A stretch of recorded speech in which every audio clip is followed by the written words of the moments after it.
bênção depende exatamente de mim. Faça a mesma coisa, você sairá daqui com a sua botija cheia de azeite. Amém? Ficamos de pé neste momento e nós vamos pedir à irmã Ceni para que entregue o presbítero Arley.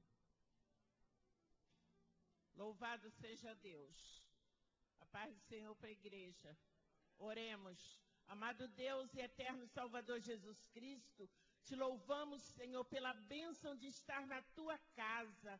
Senhor, te louvamos por mais esta oportunidade que o Senhor nos concede de poder alimentar a nossa alma. Senhor Jesus, neste momento, prepara os nossos corações para receber a tua palavra.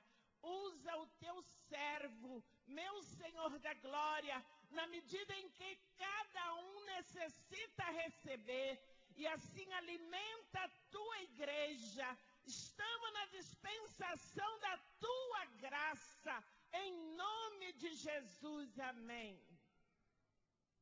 Amém. Presbítero. Eu cumprimento a todos, mais uma vez, com a paz do Senhor. Amém. Eu convido a igreja a abrir as vossas Bíblias, nos mesmos versículos que nós lemos, em 2 Reis, no capítulo 4, a partir do versículo 1. Anteriormente fizemos a leitura devocional e agora, com essa surpresa, vamos ler novamente aqui juntamente com os irmãos.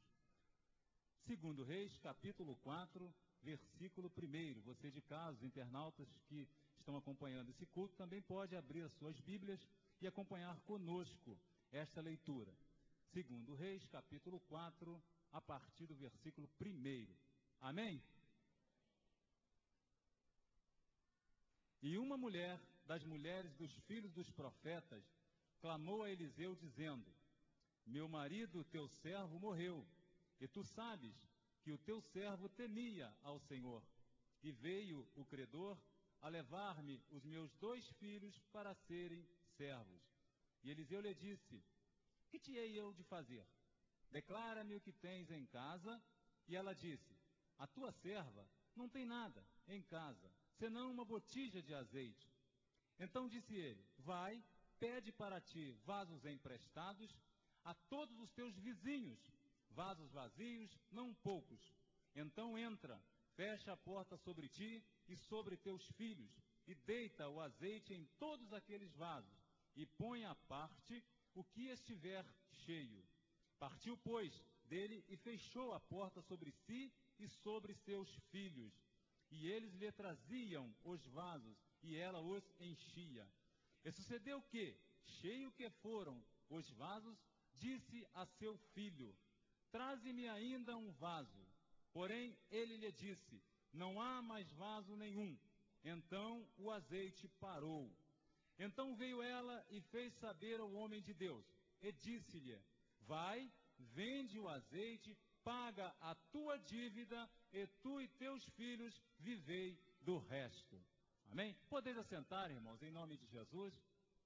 Eu quero, nesse momento, agradecer a Deus aqui por esta oportunidade, nessa noite, e feliz ainda por ter a minha mãe na fé orando por mim nesse momento, né? Aprendi muito com a irmã Celi, logo assim que comecei a dar os primeiros passos no Evangelho, e quero dizer para os irmãos, se estou aqui hoje nessa condição de porta-voz da Palavra de Deus, é porque as irmãs e os irmãos que aqui estão oraram por mim.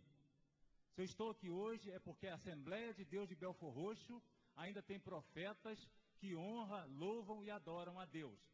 Então, irmãos, eu estou aqui hoje nessa condição, fruto das orações dos irmãos, as orações da igreja, esse sinal que a igreja está orando e nós estamos caminhando no caminho certo de Deus. É uma alegria muito grande nós estarmos nesse momento, um domingo como esse, feriadão prolongado. Nós poderíamos estar passeando, viajando, cuidando de outros afazeres, mas estamos aqui hoje com um único propósito, para louvar a Deus. Um único propósito, exaltar a Deus nessa noite. Então estou muito feliz com essa oportunidade, pode ter certeza. E com certeza uma coisa, irmãos, há um ditado que diz que santo de casa não faz milagre. Eu não gosto muito desse ditado não, eu tenho certeza que a Assembleia de Deus de Belfor Roxo também não gosta não. O mesmo Deus que operou no passado, é o Deus que opera hoje. Ele operou ontem, ele opera hoje, vai operar amanhã. Hebreus, no capítulo 13, no versículo 8, ele diz que Jesus Cristo é o mesmo ontem, Jesus Cristo é o mesmo hoje, e Jesus Cristo será o mesmo eternamente. Então isso é história da carochinha, irmãos. Não deixe que o diabo entre com isso no teu coração. Que profeta de casa não faz milagre. Você é um profeta de Deus nessa noite, Deus vai te usar com o que você tem. Deus vai te usar com o que você tem aqui nessa noite.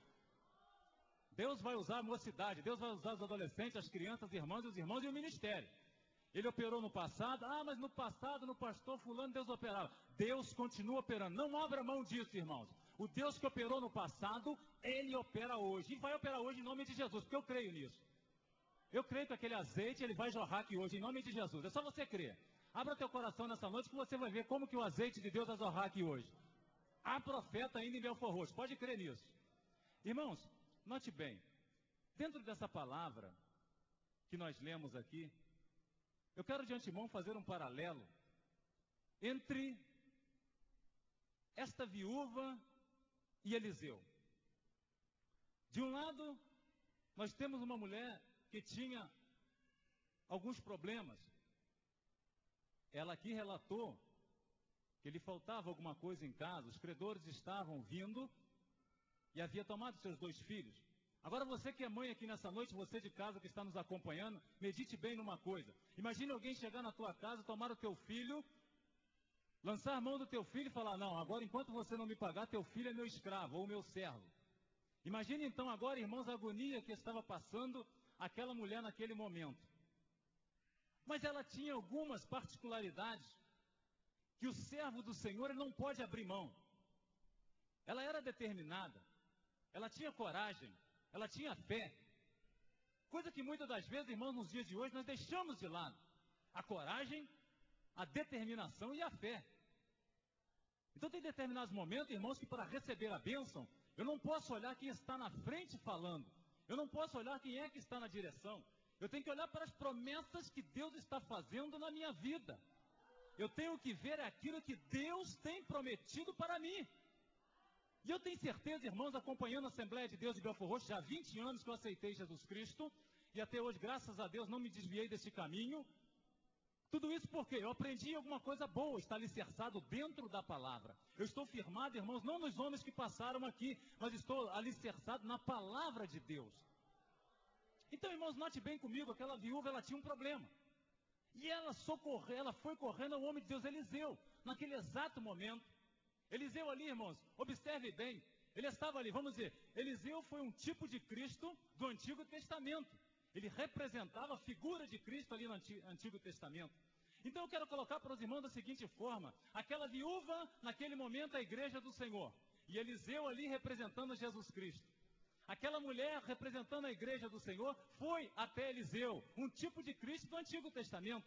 Agora, irmãos, começa a observar bem a vida desse homem chamado Eliseu, um profeta do Senhor. Naquela época em que Eliseu vivia, existia muitos falsos profetas se criando naquele momento. E ali estava um homem justo, um homem que não temia as coisas do homem, mas era temente a Deus. E Eliseu, irmãos, ele andava com um homem chamado Elias. Agora já nesse ponto, Elias de um lado representando Cristo, que Elias também é antítipo, um tipo de Cristo do Antigo Testamento. Elias naquele momento, irmãos, note bem, estava representando Jesus Cristo agora. E Eliseu de outro lado representando a igreja. Elias estava caminhando ali lado a lado com Eliseu. Em determinado momento, irmãos, Elias sentiu de Deus que ele seria tomado. Ele parou assim para Eliseu e perguntou, Eliseu, o que queres que eu te faça? Agora, nesse momento, Elias representando Jesus Cristo, Eliseu representando a igreja hoje. Elias chegou para Eliseu, Levi, e falou assim, o que queres que eu te faça? Eliseu prontamente, irmãos, agora que nós vamos ver quem é o crente fiel. Eliseu naquele exato momento parou e olhou, ó, eu não quero casa, eu não quero carro do ano, eu não quero um casamento, mas eu quero a porção dobrada do seu Espírito Santo. Note bem, irmãos, que aquele homem ele poderia ter pedido tudo. Nós começamos a olhar e visualizar Salomão, quando ele chegou na presença de Deus. Salomão poderia ter pedido tudo. Poderia ter pedido toda a riqueza. Poderia ter pedido o mundo aos seus pés. Mas Salomão chegou perto de Deus e pediu somente a sabedoria dele. Foi transformado no homem mais rico da época.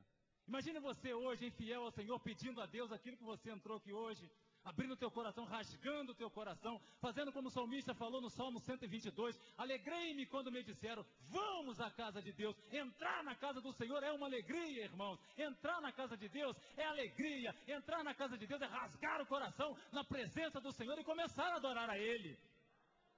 Então, meus irmãos, note bem, nós estamos perdendo essa identidade. Aquela identidade de chegar na porta ali e começar a entrar para a igreja louvando a Deus. A igreja do Senhor no século XXI, ela está perdendo a essência. Qual é a essência do crente, irmãos, na face da terra no século XXI? A nossa essência é cumprir as três mensagens do Senhor. Lá em Mateus, no capítulo 28, ide, pregai e batizai. É os três mandamentos de Cristo. Ide, pregai e batizai.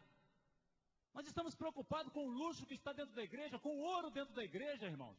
Mas nós estamos num tempo que nós temos que entrar dentro do templo e fazer como Pedro e João. Vocês sabem a história de Pedro e João? Pedro e João, diz a Bíblia lá em Atos dos Apóstolos, no capítulo 3, no versículo 1. Pedro e João subiam ao templo, a hora da oração, a 9ª. De um lado nós tínhamos um homem chamado Pedro. Pedro era impulsivo. Pedro agia muito com o coração. Pedro agia com a emoção. Era atirado. Já de outro lado nós tínhamos um homem chamado João. João era sonhador, romântico, agia mais com o coração, com o pensamento, né? Então nós tínhamos esses dois homens, eles tinham suas indiferenças. Mas mesmo assim, irmãos, diz a Bíblia que aqueles dois homens subiam juntos ao templo. Tem certos momentos, irmãos, para nós conseguirmos esse azeite, qual nós estamos falando aqui nessa noite, nós temos que entrar na presença de Deus como aqueles dois homens, mesmo tendo as suas indiferenças. Diz a Bíblia que eles subiam juntos, mesmo sendo diferente do outro, eles entravam para adorar a Deus. Eu não sou igual ao ministério, o ministério não é igual aos irmãos, os irmãos não são igual um ao outro, mas o nosso Deus que nós servimos, Ele é o mesmo. O Deus que abençoa nessa noite é um Deus só depende de você querer receber a tua vitória. Eu quero que você nessa noite olhe para o Senhor, comece a glorificar a Deus, porque Ele está aqui nessa noite.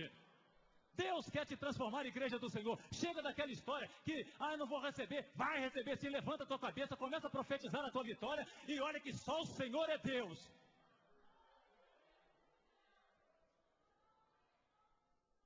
Nós temos que aprender a viver com as indiferenças. Então Eliseu se encheu do teu espírito, encheu do Espírito de Deus e começou a caminhar. E aquela mulher, indo ao homem de Deus, relatou o que estava acontecendo na sua vida. E ali, meus irmãos, ela abriu o seu coração na sua sinceridade. Coisas que o crente sincero e aquele que tem um compromisso com a verdade, ele faz. Vocês vejam que ela não recorreu a ninguém. Ela não foi pedir dinheiro emprestado para ninguém. Ela não foi correr atrás de meios ilícitos. Ela não foi passar cheque sem fundo. Não foi pedir a outras pessoas. Não. Vocês vejam, irmãos, que aquela viúva, no seu juízo perfeito, no juízo de Deus, você visitante que está aqui nessa noite, preste atenção também, que aquela mulher, ela se encheu da graça de Deus. Nota-se que ela era uma mulher sábia. Foi ao homem de Deus, chegou lá e relatou qual era o seu problema. Agora vocês vejam, irmãos, o mistério que aconteceu. Eliseu chegou no versículo 2, ele falou assim, ele disse a Eliseu, que te hei eu de fazer? Sabe por que ele perguntou, irmãos? Porque Eliseu naquele momento, ele queria dizer para ela, eu não sou Deus. Eu não posso fazer nada. Tem muita gente que está achando que o pregador pode te dar vitória. Não pode. Tem crente correndo atrás de portas abertas por aí, achando, irmãos, que algum homem na terra pode te dar alguma coisa. Não pode. Eliseu, cheio do Espírito de Deus, perguntou, o que te hei de fazer? Como se ele estivesse falando para ela, sou eu Deus que possa fazer alguma coisa? Não, irmãos, Deus não deu nada de mão beijada para ninguém.